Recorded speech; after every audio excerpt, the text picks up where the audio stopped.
नमस्कार दोस्तों, आप सभी का अपने YouTube channel simple way study पर स्वागत है। दोस्तों, डेली करंट अफेयर्स का 9 जनवरी 2024 के करंट अफेयर्स की शुरुआत करते हैं, जिसमें हम MCQ के जरिए सभी महत्वपूर्ण प्रश्नों को कवर करेंगे एवं अन्य खबरों को वन लाइनर के जरिए कवर करेंगे। तो दोस्तों, वीडियो में आगे बढ़ने से पहले अगर आपने अभी तक वीडियो को लाइक नहीं किया है तो दोस्तों वीडियो को लाइक कर दीजिए एवं कमेंट के माध्यम से आप हमें अपना फीडबैक भी दीजिए। अपने दोस्तों तक भी इस वीडियो को शेयर कीजिए, जिससे ज़्यादा से ज़्यादा लोगों को इसका फ़ायदा मिले। और आगे इसी तरीके से वीडियोस को पाने के लिए चैनल को सब्सक्राइब कर लीजिए। चलिए वीडियो की शुरुआत करते हैं। सबसे पहला प्रश्न है, किस इकाई को नवोदित युवा प्रतिभा की पहचान और पोषण के लिए राष्ट्रीय खेल रत्न प्रोत्साहन पुरस्कार मिला है? तो ये मिला है जैन डीम्ड यूनिवर्सिटी बेंगलुरु को मिला है। ठीक है, तो जो राष्ट्रीय खेल रत्न पुरस्कार होते हैं उसमें कुल 6 पुरस्कार होते हैं।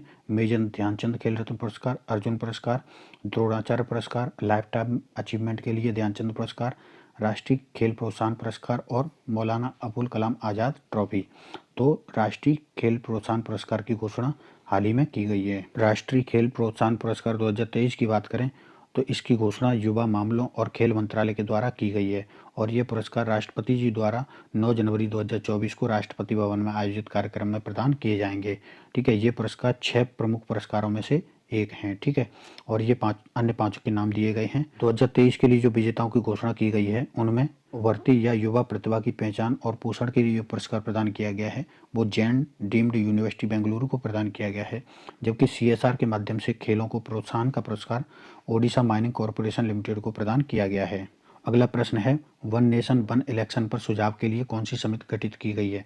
ठीक है, तो ये कोविंद समिति गठित की गई थी।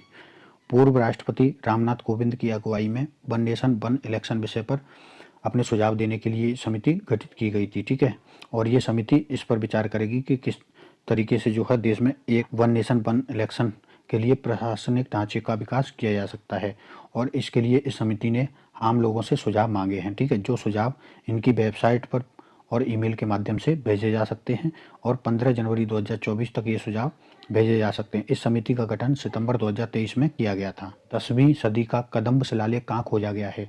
तो ये खोजा गया है गोवा में। ठीक है, तो दक्षिणी गोवा के काकोड़ में महादेव मंदिर में कदम्ब काल का 10वीं सदी का एक शिलालेख खोजा गया है। यह कन्नड़ और संस्कृत भाषा में लिखा गया है। इस शिलालेख पर पैराग्राफ की शुरुआत एक अद्भुत वाक्य अच्छा रहो या स्वस्ति श्री के साथ शुरू हुई है। ठीक है, तो ये शिलालेख है जिसकी खोज की गई है। सिंपली पूछा जाएगा कहाँ खोजा गया है, तो गोवा में। भारत ने किस देश के साथ द्विपक्षीय हज समझौते पर हस्ताक्षर किए हैं? तो ये सऊदी अरब के साथ समझौते किए हैं। ठीक है, भारत और सऊदी अरब ने 7 जनवरी को जेद्दा जो सऊदी अरब में है वहाँ पर द्विपक्षीय हज समझौते 2024 पर हस्ताक्षर किए हैं। भारत की तरफ से केंद्रीय मंत्री स्मृति जुबिन ईरानी ने जेद्दा में, ठीक है, और सऊदी हज और उम्रा मामलों के मंत्री डॉक्टर तौफीक बिन फौजान अल रुबिया के साथ इस समझौते पर हस्ताक्षर किए हैं। यह समझौता समावेशिता के प्रति भारत की प्रतिबद्धता को उजागर करता है, क्योंकि इसमें पुरुष अभिभावक के बिना हज यात्रा में महिलाओं की भागीदारी को प्रोत्साहन करने के तरीकों पर चर्चा की गई है। ठीक है, तो एक शब्द आता है महरम। ठीक है, तो महरम क्या होता है कि इसमें पुरुष अभिभावक के बिना जो महिलाएं हज यात्रा के लिए जाती हैं, ठीक है, तो उसको जो है महरम जब कहा जाता है। केंद्रीय मंत्री ईरानी 8 जनवरी 2024 को जेद्दा में तीसरे हज और उम्रा सम्मेलन का उद्घाटन समारोह में भाग लेंगी। ठीक है, और 2024 में हज के लिए भारत से कुल 1,75,025 तीर्थयात्रियों का कोटा तय किया गया है, जिसमें से भारतीय हज समिति के माध्यम से 1,40,020 सीटें हैं, जबकि हज ग्रुप संचालकों के माध्यम से 35,005 सीटें निर्धारित की गई हैं। गोल्डन ग्लोब अवार्ड 2024 में सर्वश्रेष्ठ निर्देशक का पुरस्कार किसे प्रदान किया गया है? तो ये क्रिस्टोफर नोलन को प्रदान किया गया है। 81वां गोल्डन ग्लोब अवार्ड 2024 की बात करें तो इन पुरस्कारों की शुरुआत 1944 में हुई थी, और जो 2024 के अवार्ड का जो आयोजन किया गया है वो 7 जनवरी 2024 को कैलिफोर्निया के बेवर्ली हिल्स में किया गया है। और ये पुरस्कार हॉलीवुड फॉरेन प्रेस एसोसिएशन के द्वारा प्रदान किए जाते हैं। ठीक है, और ये पुरस्कार अमेरिकी और अंतर्राष्ट्रीय फिल्म और टेलीविज़न दोनों में उत्कृष्टता के लिए प्रदान किए जाते हैं। ठीक है, तो ये इस तरीके की ट्रॉफी होती है गोल्डन अवार्ड की। और जो 2024 के लिए विजेता रहे हैं उनमें सर्वश्रेष्ठ निर्देशक रहे हैं क्रिस्टोफर नोलन। ठीक है, ओपेनहाइमर फिल्म के लिए इन्हें दिया गया है। सर्वश्रेष्ठ फिल्म ड्रामा श्रेणी में रही है ओपेनहाइमर। सर्वश्रेष्ठ अभिनेता ड्रामा के लिए रहे हैं किलियन मर्फी, ठीक है, इन्हें भी ओपनहाइमर के लिए दिया गया है। जबकि सर्वश्रेष्ठ अभिनेत्री ड्रामा के लिए रही हैं लिली गैल्डस्टोन, ठीक है, killers of the flower moon के लिए इन्हें प्रदान किया गया है। और बेस्ट ओरिजिनल सॉन्ग रहा है what was I made for, ठीक है। इसमें से इतने ही पुरस्कार हमारे लिए एग्जाम की दृष्टि से महत्वपूर्ण हैं, बाकी काफ़ी और भी हैं लेकिन वो हमारे एग्जाम की दृष्टि से महत्वपूर्ण नहीं है। और सबसे ज़्यादा महत्वपूर्ण जो हमारी एग्जाम की दृष्टि से वो ये है कि अब तक कितने भारतीयों को ये गोल्डन ग्लोब पुरस्कार मिला है। तो 2009 में AR रहमान को स्लमडॉग मिलियनेयर के लिए सर्वश्रेष्ठ स्कोर श्रेणी में ये पुरस्कार मिला था, ठीक है, और ये पहले भारतीय थे गोल्डन ग्लोब जीतने वाले। और 2023 में नाटू नाटू को मिला था, ठीक है, नाटू नाटू को बेस्ट सॉन्ग का अवार्ड मिला था और ये पहला एशियाई गीत था जिसे ये पुरस्कार मिला था। तो इन दोनों को आप याद रखिएगा। पॉलीमर इलेक्ट्रोलाइट मेम्ब्रेन ईंधन सेल आधारित पावर सिस्टम को किस प्रक्षेपण यान से लॉन्च किया गया है? तो इसे लॉन्च किया गया है PSLV C-58 से। भारतीय अंतरिक्ष अनुसंधान संगठन इसरो ने अपने कच्ची प्लेटफॉर्म POEM-3 में 100 वाट श्रेणी के पॉलीमर इलेक्ट्रोलाइट मेम्ब्रेन ईंधन सेल आधारित पावर सिस्टम का सफलतापूर्वक परीक्षण किया है और इसे PSLV C-58 से लॉन्च किया है। इस ईंधन सेल को विक्रम साराभाई अंतरिक्ष केंद्र के द्वारा डिजाइन किया गया है।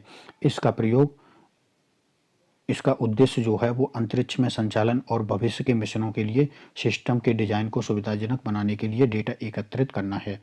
यह ईंधन सेल अंतरिक्ष स्टेशन के लिए भविष्य की ऊर्जा विकल्प का अग्रदूत है, ठीक है। लगातार 5वीं बार बांग्लादेश की प्रधानमंत्री कौन बनी हैं? तो ये शेख हसीना बनी हैं लगातार 5वीं बार प्रधानमंत्री। बांग्लादेश की प्रधानमंत्री शेख हसीना ने लगातार 4थी बार आम चुनावों में जीत हासिल की है और शेख हसीना कुल 5वीं बार बांग्लादेश की प्रधानमंत्री के रूप में शपथ लेंगी।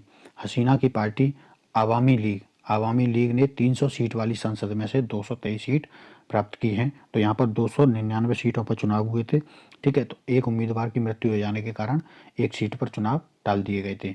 मुख्य विपक्षी दल बांग्लादेश नेशनलिस्ट पार्टी तथा उनके सहयोगियों ने इस चुनाव का बहिष्कार किया है, ठीक है। तो जो मुख्य विपक्षी पार्टी हैं उसकी जो प्रमुख हैं खालिदा जिया, तो इन्होंने जो है इस चुनाव का बहिष्कार किया है। बांग्लादेश की बात करें तो ढाका यहाँ की राजधानी है, टका मुद्रा है और राष्ट्रपति मोहम्मद शाहबुद्दीन चप्पू यहाँ के राष्ट्रपति हैं और शेख हसीना यहाँ की प्रधानमंत्री बनी हैं। किस देश ने हिम तेंदुए को अपना राष्ट्रीय प्रतीक घोषित किया है? तो ये किर्गिस्तान ने घोषित किया है। किर्गिस्तान ने संरक्षण और पारिस्थितिकी संतुलन के प्रति अपनी प्रतिबद्धता को प्रदर्शित करते हुए आधिकारिक तौर पर हिम तेंदुए को अपना राष्ट्रीय प्रतीक घोषित किया है, ठीक है। हिम तेंदुए के बारे में बात करें तो इसका वैज्ञानिक नाम है पैंथेरा अंसिया, ठीक है। और इसका जो संरक्षण स्टेटस है वो IUCN के अनुसार शोभेद्या वनरेबल है, जबकि साइट्स के अनुसार परिशिष्ट एक श्रेणी में आता है। और वाइल्ड लाइफ प्रोटेक्शन एक्ट 1972 का जो भारत का है उसमें अनुसूची 1 की श्रेणी में ये संरक्षित किया गया है, ठीक है। और इसे जो है तेंदुए को घोस्ट ऑफ द माउंटेन्स या पहाड़ों का भूत भी कहते हैं, ठीक है। और जो हिम तेंदुए की लोकेशन पाई जाती है वो कहाँ पाया जाता है?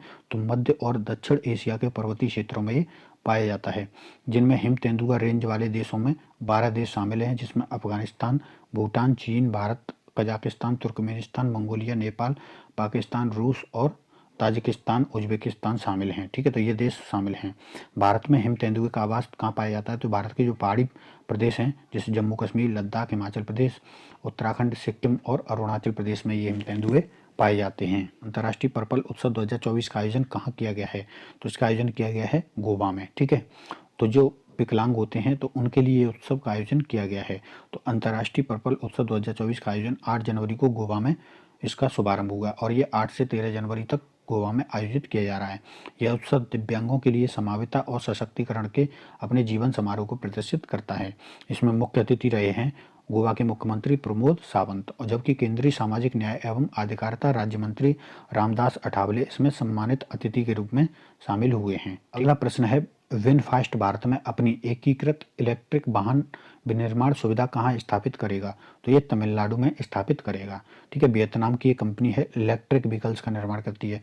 तो वियतनामी इलेक्ट्रिक EV दिग्गज विनफास्ट ऑटो ने तमिलनाडु में एक एकीकृत इलेक्ट्रिक वाहन सुविधा स्थापित करने के लिए $2 बिलियन के निवेश की पुष्टि की है। तमिलनाडु के मुख्यमंत्री MK स्टालिन ने निवेश के बारे में उत्साह व्यक्त करते हुए कहा कि विनफास्ट तूतीकोरन में एक ईवी कार और बैटरी विनिर्माण सुविधा स्थापित करेगा, जिसकी क्षमता वार्षिक रूप से 1.5 लाख इलेक्ट्रिक वाहनों के उत्पादन की है। अब हम अन्य महत्वपूर्ण खबरों में देखें तो भारतीय सेना के पूर्व सेनाध्यक्ष जनरल मनोज मुकुंद नरवणे ने 4 star of destiny an autobiography शीर्षक से अपनी आत्मकथा लिखी है। ठीक है, तो ये हैं भारतीय वायुसेना के पूर्व अध्यक्ष जिन्होंने अपनी आत्मकथा लिखी है। General VK. सिंह ने लेखिका डॉक्टर मनोरमा मिश्रा द्वारा लिखित पुस्तक संस्कृति के आयाम का विमोचन किया है। ये हिंदी भाषा की पुस्तक है। ठीक है, और यह पुस्तक भारतीय ज्ञान, परंपरा और संस्कृति के बारे में बात करती है। अवतार ग्रुप के TCWI 2023 अध्ययन के अनुसार 2023 में कामकाजी महिलाओं के लिए चेन्नई जो 10 लाख से अधिक की श्रेणी में और तिरुचिरापल्ली जो 10 लाख से कम की श्रेणी में सर्वश्रेष्ठ भारतीय शहरों के रूप में शीर्ष पर रहे हैं। ठीक है, तो जो कामकाजी महिलाओं के लिए अच्छा माहौल प्रदान करते हैं शहर, तो वो चेन्नई 10 लाख से अधिक वाली श्रेणी में रहा है और तिरुचिरापल्ली 10 लाख से कम आबादी वाले शहरों की श्रेणी में शीर्ष पर रहा है। हाइड्रोकार्बन क्षेत्र में सहयोग के लिए भारत और गुयाना के बीच में समझौता हुआ था। अब इस समझौते को कैबिनेट की हरी झंडी मिल गई है। चालू वित्त वर्ष 2022-23 में दिल्ली की प्रति व्यक्ति आय 14% से अधिक बढ़कर 4,44,768 रुपये तक पहुंच गई है। दिल्ली सरकार के आर्थिक और सांख्यिकी विभाग द्वारा जारी नवीनतम सांख्यिकी हैंडबुक 2023 राजधानी की उत्कृष्ट सामाजिक आर्थिक प्रगति पर प्रकाश डालती है। ठीक है, तो दिल्ली के लोगों की आय 14% तक बढ़ गई है और अब ये 4,44,768 रुपये हो गई है। अंतिम खबर है, प्रत्येक वर्ष पृथ्वी घूर्णन दिवस 8 जनवरी को मनाया जाता है। तो दोस्तों, इस तरीके से ये थे हमारे 9 जनवरी के महत्वपूर्ण करंट अफेयर्स। इस वीडियो में फिलहाल इतना ही। अगर आपको ये वीडियो पसंद आए तो वीडियो को लाइक करिए, चैनल को सब्सक्राइब करिए एवं अपने दोस्तों तक भी शेयर करिए, जिससे ज़्यादा से ज़्यादा लोगों तक पहुँचने में मदद मिले और इसी तरीके के वीडियो हमें लाने में आगे मदद मिले। धन्यवाद।